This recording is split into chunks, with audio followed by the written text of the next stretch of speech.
O marketing pode ser entendido como o processo de intensificação das trocas entre pessoas e organizações, com o objetivo de satisfazer suas necessidades.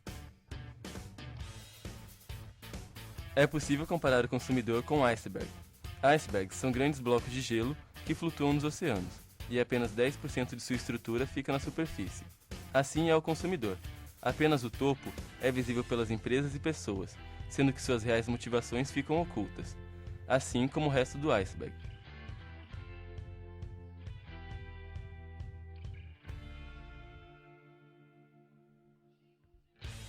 O processo de decisão de compra do consumidor é influenciado por fatores culturais, sociais, biológicos, entre outros, e ocorre nas seguintes etapas: reconhecimento da necessidade, busca de informação, avaliação das alternativas do produto, avaliação das alternativas de compra, decisão de compra e comportamento pós-compra.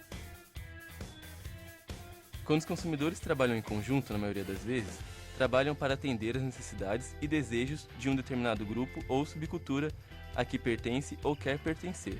No Brasil, temos uma cultura heterogênea, bem diversificada em alguns pontos do país. A cultura faz parte das influências socioculturais.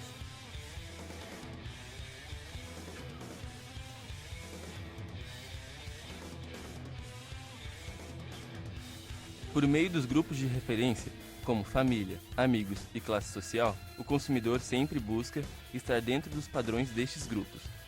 Dentro dos grupos de referência, a família é o mais importante, porque o consumidor, na maioria das vezes, busca em primeiro lugar o apoio familiar em suas decisões de compra.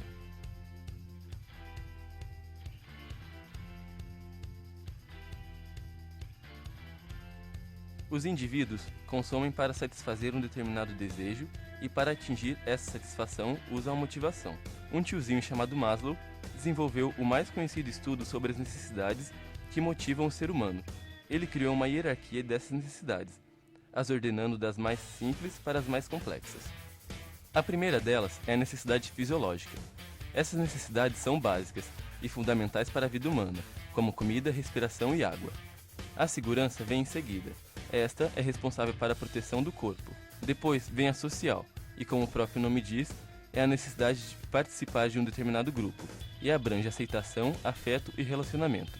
Seguindo a pirâmide, vem a estima, que é a necessidade de prestígio e status, pois há mútua vontade de buscar respeito nos outros e em si mesmo. A última delas é a autorrealização, que envolve o desejo de uma pessoa em atingir o seu potencial, ou seja, seus objetivos. Em contrarresposta às motivações, surgem os freios, que podem ser inibições ou medos. O importante é que os freios não podem ser eliminados, somente reduzidos. A aprendizagem é um processo onde o indivíduo cria uma tendência para se comportar em alguma situação.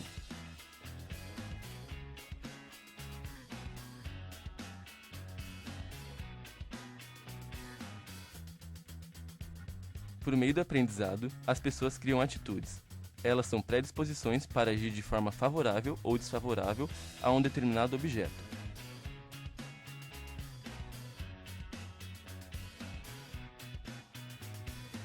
A percepção é o modo como as pessoas coletam e analisam os estímulos oriundos do ambiente. Por meio dos receptores sensoriais, o indivíduo cria um significado para cada situação e produto.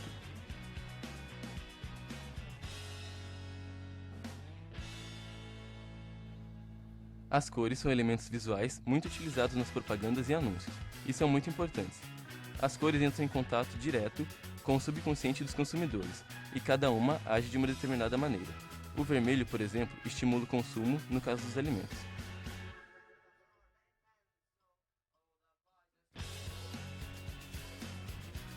Outro elemento importante da percepção é a semiótica.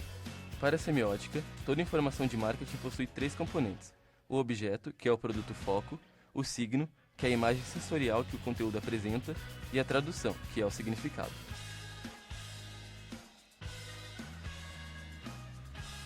A personalidade é similar à percepção e é definida como um conjunto de características psicológicas que levam os indivíduos a reações coerentes e contínuas.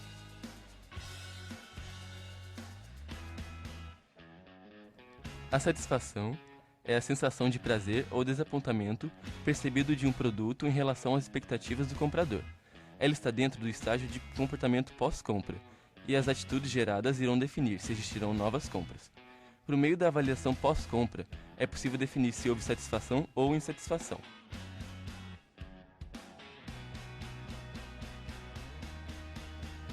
Conforme muda a situação de compra, muda o comportamento do consumidor.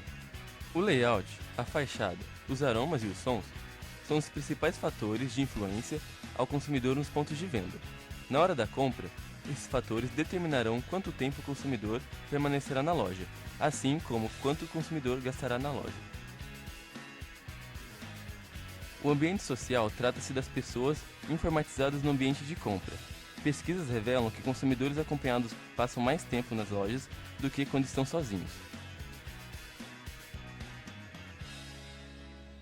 Nos dias de hoje, consumidores não dispõem de muito tempo para realizarem suas compras. Portanto, é necessário que os pontos de venda disponibilizem recursos que atendam a essa necessidade.